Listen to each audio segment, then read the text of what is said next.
Sosial media apa yang paling booming nih Kak di zaman sekarang?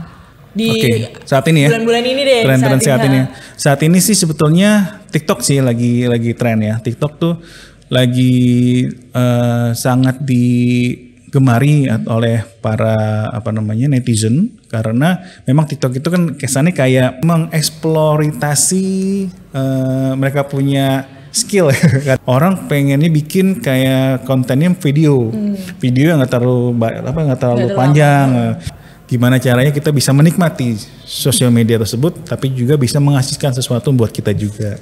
Gitu, baik itu mungkin berupa materi, uang, atau mungkin juga terkenal. Oke. Seperti itu.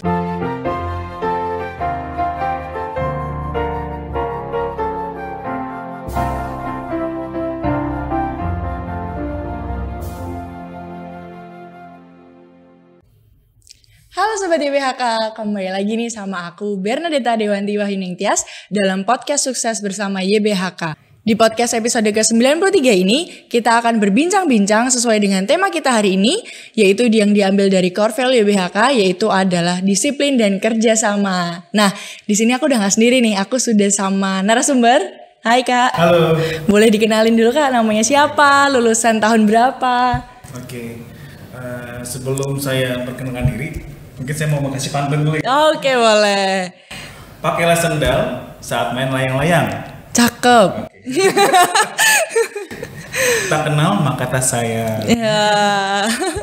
Oke, halo semuanya, apa kabar dimanapun Anda berada, para alumni Tarsisius 2 ya, terus juga para guru-guru tercinta, apa kabar, salam kenal, salam kebersamaan lagi, salam kesejahteraan. Saya Ferry, yang biasa dulu mungkin teman-teman atau guru-guru kenal Ferry Konrad gitu ya, dipanggilnya Ferry Konrad dulu gitu. Dan saya dulu di Tarsisius 2 itu di angkatan 93 lulus SMP tuh. Lalu lanjut ke SMA. SMA itu masuk di angkatan 94. Oke. Jadi SMP SMA-nya di Tarsisius ya Kak? SD juga. Wow, gitu, berarti emang sudah dari kecil ya Kak di sini. Jadi dulu tuh waktu kelas TK di TK Damai. TK Damai, terus masuk SD di Damai sampai kelas 3, terus pindah ke Tarsisius 2. SD, SMP, SMA. Wah, ternyata dari TK. Saya kira cuma dari SMP SMA doang. Wah. Oke. Aku mau nanya nih Kak. Boleh. Kegiatan atau kesibukan apa yang sekarang Kakak sedang jalanin? Kalau saat ini aku lagi pegang community ataupun bisa dibilang influencer gitu ya. Jadi di bidang influencer marketing.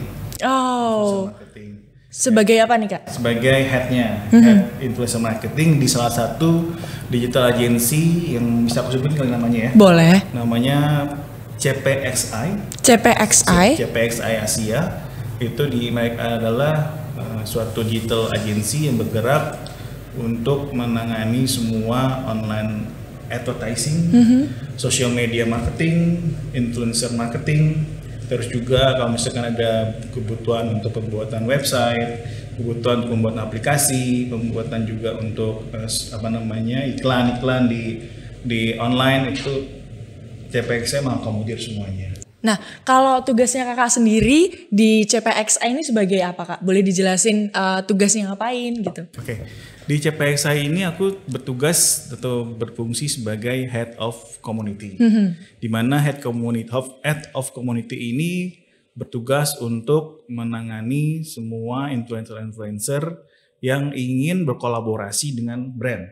Gitu. Nanti Head of influencer ini di bawahnya tuh ada influencer spesialis gitu. Nah, para influencer spesialis inilah yang akan berhubungan dengan para influencer. Nah, influencer ini bisa berupa podcaster, YouTuber, selebgram, artis. Nah, itu jadi kita akan bertemu dengan mereka dan juga berkolaborasi dengan mereka untuk bisa mempromosikan atau mengendorse, biasanya namanya endorse istilahnya, mengendorse brand-brand untuk bisa ditayangkan ataupun dijadikan menjadi kontennya mereka di sosial media.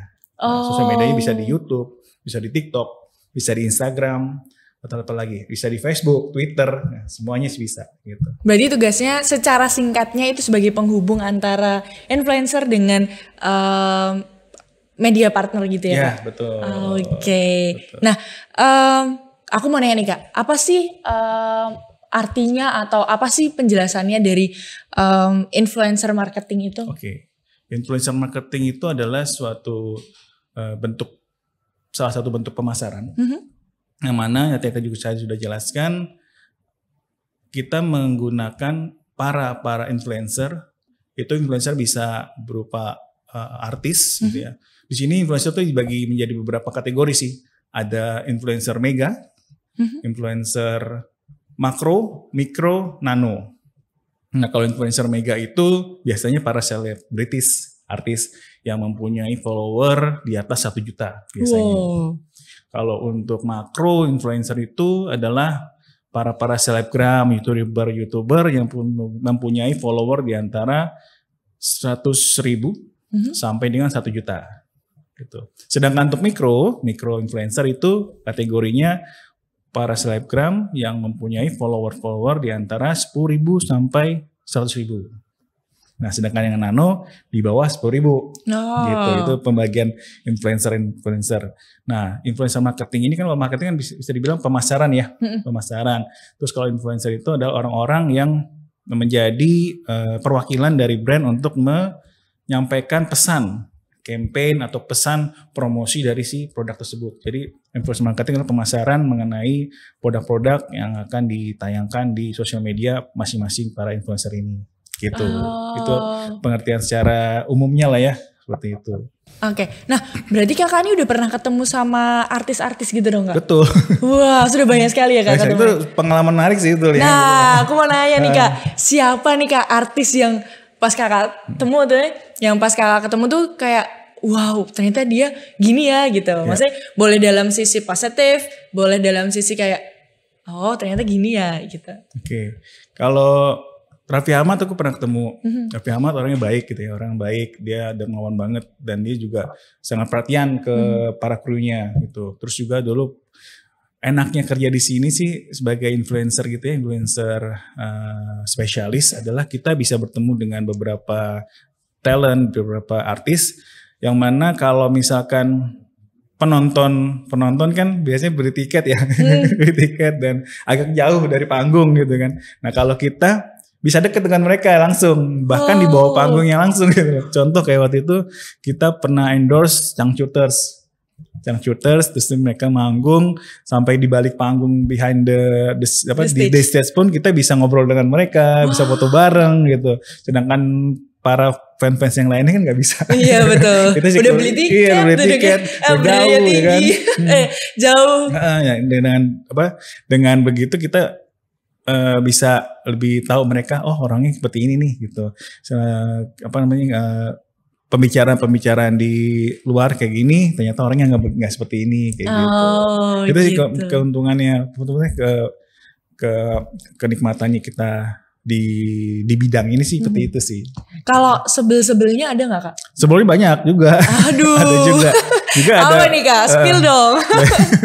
Jadi tuh kalau influencer tuh ada banyak yang bisa diatur, ada juga banyak yang nggak bisa diatur. Gitu. Nah, mungkin aku bisa ngasih contoh gitu ya, nggak usah sebutin namanya. Jadi beberapa influencer itu kadang juga nggak bisa diatur dalam artian kita udah punya tenggang waktu untuk memberikan campaign nih, untuk melakukan campaign suatu produk.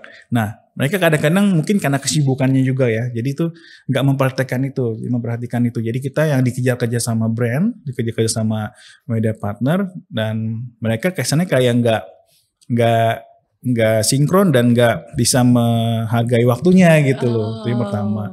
Terus yang kedua, kadang juga mereka seenaknya aja nih gitu. Saya maunya kayak begini, tapi kan kita mesti ngikutin brand ya, karena brand kan yang bayar gitu.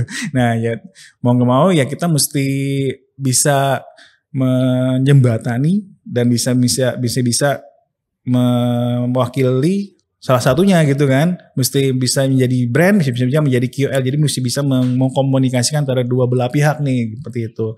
Nah itu kadang kita yang kendalanya seperti itu sih, maksudnya kita mesti bisa komunikasi yang smooth, komunikasi yang lancar, yang nggak bisa, jangan sampai brand tersinggung, jangan sampai influencer juga tersinggung. Jadi mesti bisa menempatkan kata-kata yang baik gitu, kata-kata yang tepat agar mereka semua nyaman, bisa diakomodir semuanya, campaign selesai dengan lancar gitu sih. Supaya ketemu win-win solutionnya betul, ya Kak. Betul, seperti itu.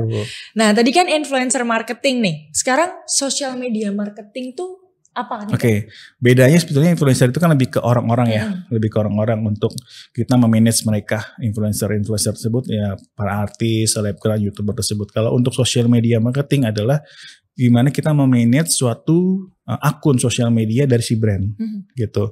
Nah, bedanya kalau yang tadi ada orang-orang, kalau ini lebih ke akunnya. Akun si brand ini apa? Misalkan mereka punya Facebook, mereka punya Twitter, mereka punya YouTube, TikTok gitu, ataupun LinkedIn seperti itu. Nah kita mesti bisa memanage dari sosial media si brand ini gitu, baik dari kontennya, baik dari cicat-cicatan dengan para netizen gitu, dan juga gimana cara kita untuk menaikkan follower dari akunnya tersebut gitu.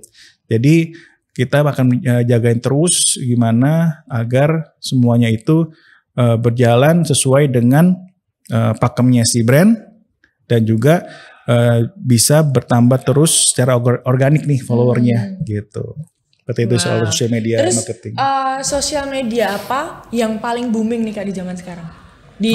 Saat ini ya. Bulan-bulan ini deh. Tren saat ini. Saat ini sih sebetulnya TikTok sih lagi tren ya. TikTok tuh lagi sangat digemari oleh para netizen, karena memang TikTok itu kan kesannya kayak mengeksplorasi mereka punya skill. Ada yang suka dance ya kan, ada yang suka ngelawak gitu itu, ada yang suka juga bikin games gitu. Nah, ada juga yang sukanya bikin kayak semacam liputan-liputan. Nah, gitu kayaknya lebih bisa mengeksploitasi mereka punya ini nih skill di dalam mereka gitu loh, dibandingin kalau untuk Instagram, Facebook, Twitter. Kalau Twitter kan lebih orang texting aja ya untuk update status terkini apa nih gitu. Nah, biasanya di Twitter. Kalau Facebook tuh mungkin lebih banyak orang-orang pengen cari teman-temannya, reunian gimana seperti itu. Atau mungkin foto-foto zaman dulu gitu, jual-jual barang marketplace gitu ya. Terus juga ada di Instagram. Kalau Instagram lebih cenderung orang lebih ke narsis sih, maksudnya lebih memperlihatkan fotonya kayak lagi holiday ini di sini flexing gitu. Lihat semuanya foto-foto, video-video mereka gitu.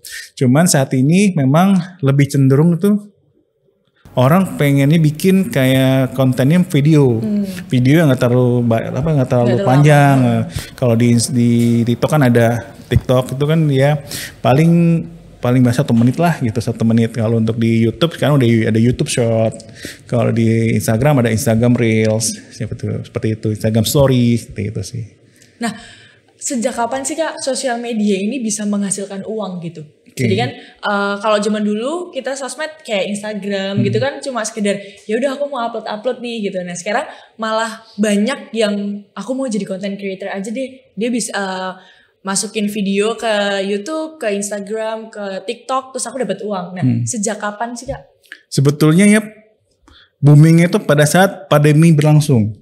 Jadi orang-orang banyakkan di rumah nih tahun 2020 kan. Nah, itu mulai tuh tumbuh para yang kita nggak pernah kenal mereka tiba-tiba menjadi selebgram gitu.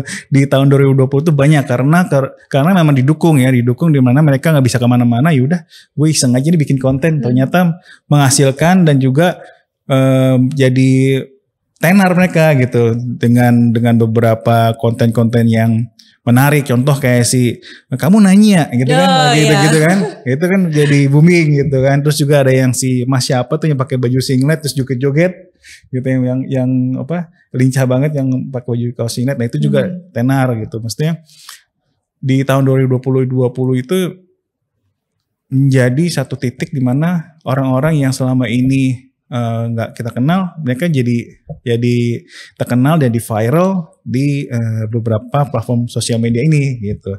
Sebelumnya kebanyakan sebelum tahun 2020 ya, itu kebanyakan di Instagram maupun di YouTube kan. Betul. Gitu. Nah, setelah di tahun 2020 pandemi ini malah TikTok yang jadi booming gitu. Seperti itu sih. Oke, nah biasanya itu kan kalau viralnya cepat, itu pasti redupnya juga cepat nih Kak. Nah, gimana sih Kak tips and triknya supaya kita tuh long lasting gitu di dunia persosmedan gitu? Ya, kalau itu lebih ke kreativitas, lebih ke kreativitas dan juga gimana kita menjaga keunikan kita gitu. Misalkan kayak tadi kamu nanya tadi ya. Nah itu dia mesti bisa menjaga itu agar bisa mencari kata-kata lain nih, gitu. Kata-kata lain atau kegiatan lain yang bisa menjadi viral lagi. Nah itu memang PR sih gitu. Dan agak berat atau susah untuk mendapatkan satu titik viral tersebut gitu. Nggak sengaja sebetulnya gitu. Ada ketidaksengajaan menemukan titik tersebut. Itu keberuntungan masing-masing dari para orang gitu ya. Nah yang penting adalah gimana kita menjaga kreativitas kita nih agar orang nggak cenderung bosen dengan yang itu aja gitu, tapi kita memberikan sesuatu yang baru gitu. Itu sih kalau di sosial media mesti punya ide-ide atau imajinasi yang liar gitu, yang liar untuk out of the box ya. Out of the box gitu karena padahal simple tapi orang nggak pernah mikirin itu itu yang mesti dicari supaya jadi viral. Oke, gitu caranya supaya biar long lasting gitu. Iya, betul sekali. Dan tadi kan kita membahas tentang social media marketing nih Kak. Sekarang aku mau nanya tentang apa itu digital advertising marketing. Oke. Digital advertising marketing kan bisa dibilang kalau advertising iklan ya. Digital marketing itu lebih ke platform-platform digital online kayak semacam search engine optimization, search engine marketing, social media advertising kayak Facebook ads, Instagram ads, sekarang udah digabung jadi Meta ads gitu ya. Terus ada Twitter ads, TikTok ads. Terus juga kita bisa beriklan-iklan di beberapa website publisher gitu kayak semacam banner display seperti itu. Terus juga kita bisa iklan juga di LinkedIn seperti itu. Nah, itu digital marketing adalah pemasaran yang dilakukan di online gitu, di online. Jadi semua platform kita masuki untuk bisa berikan di sana gitu. Oke, nah kakak kan sekarang menjadi Head of Community Digital Advertising Agency. Nah, gimana sih Kak perjalanannya dari awal nih, habis dari lulus SMA nih, terus tiba-tiba kok bisa kepikiran tuh? Dulu tuh langsung kepikiran mau yaudah jadi ini aja gitu atau melewati aku dulu ini dulu nih terus mencoba gitu sih Kak? Berliku-liku sih. Oke, nah liku-likunya itu boleh diceritain nggak Kak? Kan saya sebetulnya dari SMA masuk ke Universitas Atmajaya. Atmajaya itu ngambilnya accounting. Lulus terus masuk S2 di Bina Nusa Unggul. Itu masuk marketing. Nah, setelah lulus kuliah di Atmajaya itu saya masuk ke suatu perusahaan farmasi auditor. Oh, jauh sekali ya. Auditor. Nah, terus dari situ pindah ke SCTV. SCTV juga auditor. Nah, dari SCTV ternyata saya dicebur ke departemen sales. Di departemen sales. Nah, di sales itu mulai dari belajar marketing, gimana cara ngejual ke orang-orang gitu. Tapi memang jualan ini ya, program TV ya kan, program TV. Nah, dari SCTV pindah ke beberapa TV lagi kayak Antv, kayak MNC TV gitu.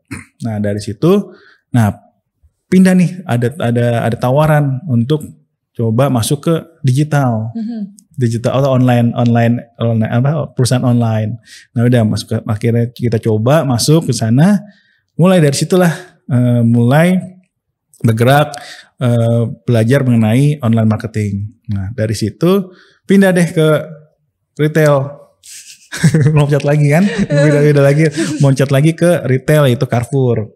Nah, di Carrefour aku di sana jadi marketing communication. Nah, di situ aku belajar banyak mengenai marketing offline, marketing online. Nah, dari situ mulai deh ngerti mengenai caranya seperti apa, online seperti apa, offline seperti apa. Nah kalau offline tuh lebih banyak bikin event gitu kan, lebih banyak ngeluarin beriklan ke koran, beriklan ke radio, beriklan ke TV.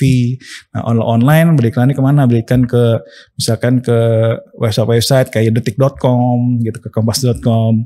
Nah dari situ mulai deh ada tawaran lagi, masuk lagi ke digital lagi. Nah sampailah sekarang di digital CPXA ini, perusahaan CPXA ini. Nah di CPXA pun awalnya saya masuk sebagai marketing,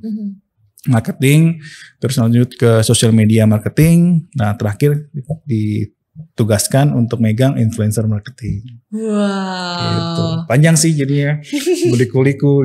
Iya. Nah menjadi influencer marketing itu kan banyak bertemu dengan orang, banyak bertemu dengan brand dan segala macamnya. Nah, tantangannya apa sih Kak untuk tantangannya apa sih Kak selama ini yang Kakak rasain gitu? Ya.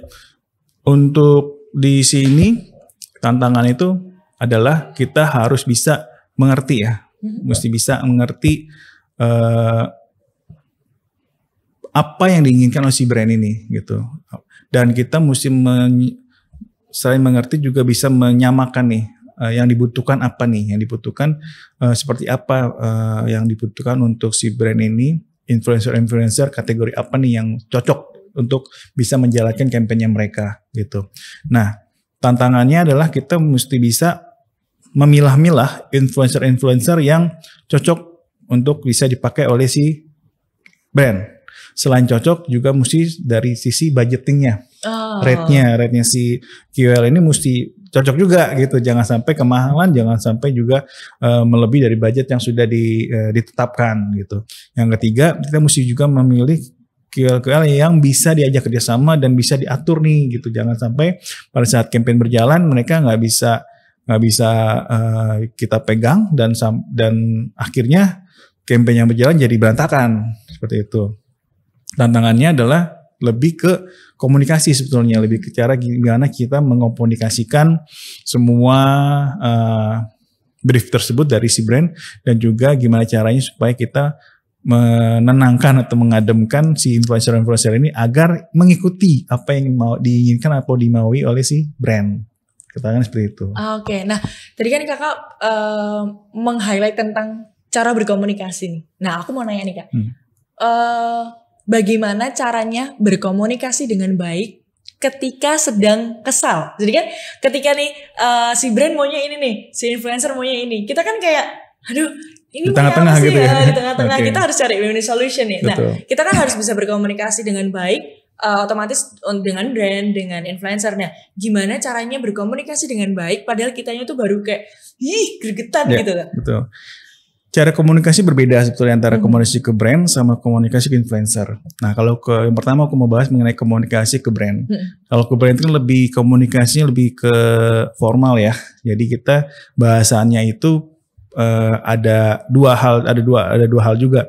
Baik itu pakai WhatsApp, email atau juga secara lisan. Lisan itu bisa juga dengan Google Meet, telepon gitu ya, atau Zoom meeting gitu itu. Nah pada saat untuk yang di email atau chat masih aman lah ya. Sekarang kan ngetik doang ya, itu masih aman, nggak kelihatan muka kita kayak gitu apa. Nah pada saat kita online meeting ataupun juga nelpon, usahakan intonasi juga atur nafas, ketenangan itu mesti dijaga gitu. Jangan sampai terlalu tinggi kesannya kayak marah-marah gitu. Terlalu rendah kesannya kayak mengeluh gitu. Nah mesti benar-benar dijaga agar naik turunnya tuh terpantau, tidak membuat orang itu jadi tersinggung gitu. Seperti itu yang ke brand, itu yang formal. Kalau untuk komunikasi ke influencer juga kita mesti lihat ini lebih informal sebetulnya kalau ke influencer. Kalau influencer itu mesti dilihat berdasarkan umurnya. Kalau influencer kadang-kadang ada yang umurnya udah di atas 50 tahun ya kan, ada yang masih 30-40 tahun, ada yang masih muda-muda. Nah, itu mesti kita lihat juga nih cara penyampaiannya, cara berkomunikasi seperti apa. Kebanyakan itu kita lebih legowo sih kalau untuk influencer agar bisa menjaga hubungan dengan mereka gitu. Biasa kita pakai kata-kata halo kak gitu, apa kabar kak, kita butuh rate seperti ini. Terus misalkan kalau misalkan ada revisi dari klien, kak punten, kata-katanya mesti yang benar-benar jaga agar adem gitu. Jadi penyampaian kemarin itu adem gitu. Jangan sampai kak ini nggak bisa, ini itu jadi malah kan mereka jadi ke defense nantinya. Oh nggak bisa gini. Kalau misalkan kayak kak punten gini bisa nggak, nanti mereka akan apa meluluh ya, jadi luluh, jadi bisa enak komunikasi dengan mereka gitu. Itu kalau untuk influencer baik lisan maupun tulisan sama tuh gitu. Jadi mau tulisan atau lisan semua kita bikin agar adem cara penyampaian ke mereka gitu sih. Oke. Kak, aku mau nanya agak sensitif sedikit nih.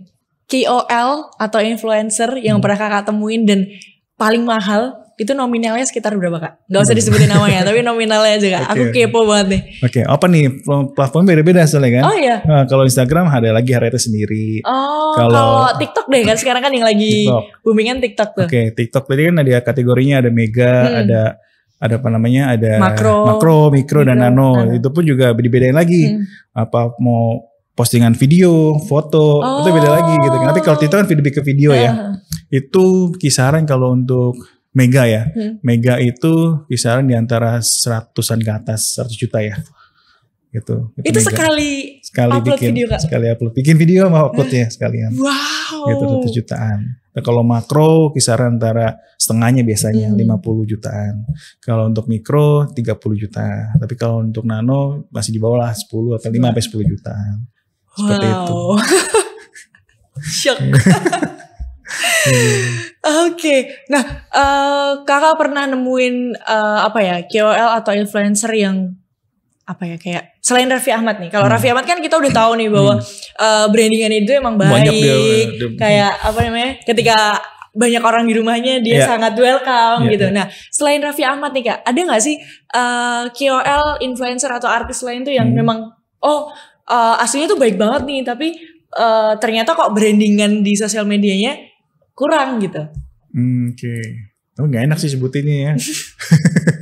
Tapi ya kalau mungkin aku nggak usah nyebut namanya, cuman mungkin bisa disebutin jumlahnya aja kali ya. Jumlahnya tuh kalau bisa dibandingin antara yang baik sama yang enggak, lebih baik yang baiknya sih. Gitu, lebih baik yang baiknya, yang enak untuk diajak kerja sama gitu.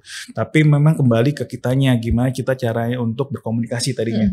Gimana kita caranya untuk mendekatkan diri ke mereka agar bisa menyatukan atau menyamakan persepsi nih, menyamakan tujuannya seperti apa gitu. Jadi mereka bisa ngertiin kita juga, bisa ngertiin maunya brandnya juga gitu, dan juga kita juga nggak melewati apa yang batasan mereka, karena setiap influencer itu punya batasan-batasan juga pada saat mereka memposting suatu konten gitu, karena mereka punya juga syarat ketentuannya sesuai dengan fitnya mereka gitu. Jadi kita mesti menyamakan itu dengan mereka. Jadi kalau misalkan ditanya siapa nih selain Raffi, aku agak khawatir jangan sebutin gitu. Mendingan yang penting lebih banyak gitu banyak, ya. Lebih baik yang baiknya sih, lebih baik yang baiknya daripada yang enggaknya. Oke, nah tadi kan aku udah nanya tentang tantangannya nih kak. Sekarang aku mau nanya nih kak, peristiwa-peristiwa atau kejadian-kejadian apa yang pernah kakak alami dan itu sangat berkesan? Ya tadi kita lebih dimudahkan untuk bertemu dengan para artis-artis atau aktor-aktor ini gitu ya. Terus juga bisa bersahabat dengan mereka gitu kan, bisa bertemu dengan mereka. Terus enaknya lagi kita juga ngerti caranya gimana sih gitu supaya jadi influencer gitu. Kadang suka ngiri juga kan, kayak tadi cuma sekali posting dapetnya gede banget gitu. Ya, karena suka ngiri juga, apa kita jadi influencer aja daripada ngurusin mereka kan jadi influencer gitu. Kayak gitu sih. Jadi happy aja sih nanganin mereka ini gitu.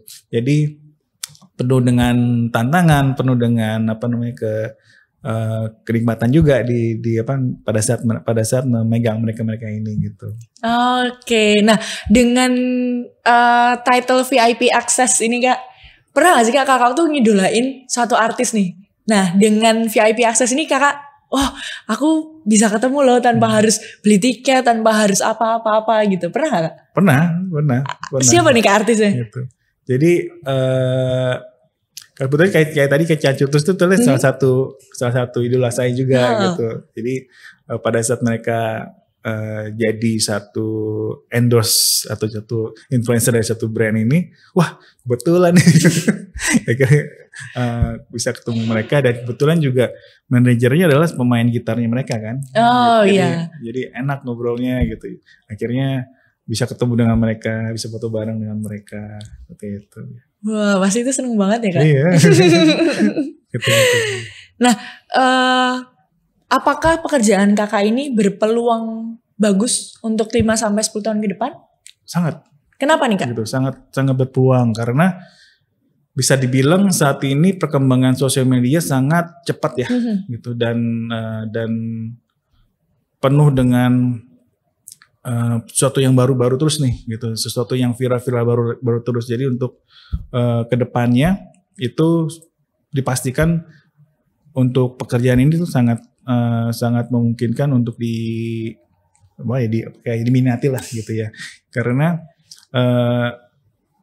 cuma kita menghandle orang ya, tapi bisa untuk memberikan suatu pelajaran gitu ya, sebenarnya suatu pelajaran kepada kita sendiri, gimana caranya menangani mereka, itu juga bagaimana caranya agar semuanya itu berjalan dengan baik, dan akhirnya menjadi suatu cita-cita buat kita semua gitu di kedepannya. Apalagi trennya digital tuh saat ini udah mulai berkembang nih gitu. Gak hanya itu tuh mulu, tapi udah banyak platform-platform yang baru gitu yang bermunculan gitu, dan masih berpeluang untuk kita menjadi satu idola di platform tersebut. Kalau dulu kan awal ada Twitter, ada Facebook, gitu. Akhirnya berkembang, ada muncul Pet, ingat nggak Pet dulu tuh? Iya, tapi sekarang udah nggak ada. Kan? Maka diganti sama Instagram.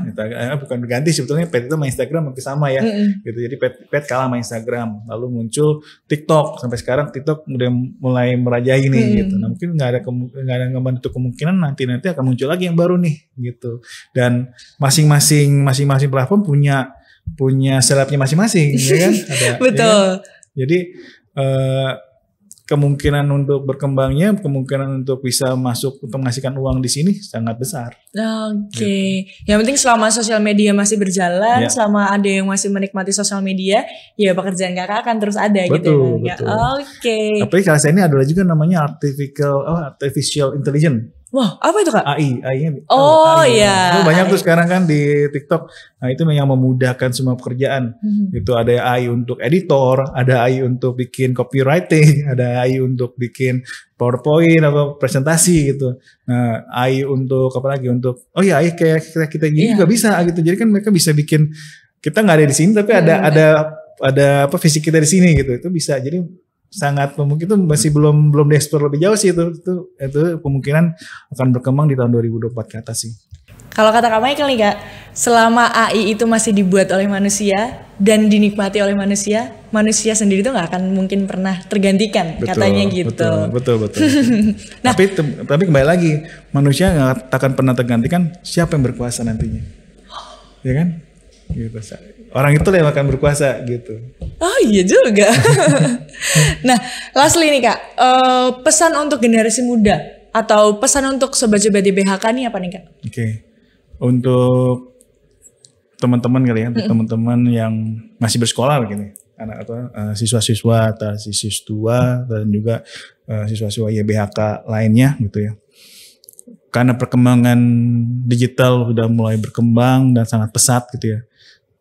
Mungkin mulai dari sekarang udah mulai belajar dan mencari tahu mengenai digital advertising atau digital marketing. Semuanya itu dipelajari dari sekarang, walaupun di sekolah mungkin nggak ada pelajarannya ya, tapi kita bisa cari tahu sendiri. Dan jangan sampai kita hanya sebatas sebagai user doang menikmati tapi tidak bisa menghasilkan sesuatu dari sosial media ini. Lebih baik kita manfaatkan waktu kita, gimana caranya kita bisa menikmati sosial media tersebut tapi juga bisa menghasilkan sesuatu buat kita juga. Itu baik itu mungkin berupa materi, uang, atau mungkin juga terkenal. Oke. Seperti itu sebaliknya. Nah di Tarsisius 2 ini juga ada materi coding Kak. Jadi kita sudah mulai diajarin nih coding secara mungkin dari simpelnya dulu. Nanti lama-lama kita akan mengembangkannya sendiri. Iya bagus tuh. Kalau coding kan bisa macam-macam program ya, jadi bisa dibuat betul. Kita memprovide itu. Betul. Nah terima kasih banget Kak sudah hadir di podcast ini. Terima kasih untuk informasinya, terima kasih untuk sharingnya. Aku belajar banyak tentang media sosial atau tentang influencer nih. Ternyata sekali upload aja bisa 100 juta. Jadi kayak, wah aku kerja berapa bulan dulu nih. Oke, terima kasih buat sobat-sobat YBHK yang sudah menonton podcast ini dari awal hingga akhir. Saya Bernadetta Dewanti Wahyuning Tias dan saya Ferry, tapi ada satu pantun lagi boleh? Oh boleh. Oke. Nanti aku bilang cakep gak Kak? Oke boleh juga. Bawa kelapa pakai sepatu. Cakep. Iya. Sampai jumpa di lain waktu. Oke. Nah, saya Bernadetta Dewanti Wahyuning Tias dan saya Ferry Conrad. Pamit undur diri dan sampai jumpa di podcast selanjutnya. Bye. Bye.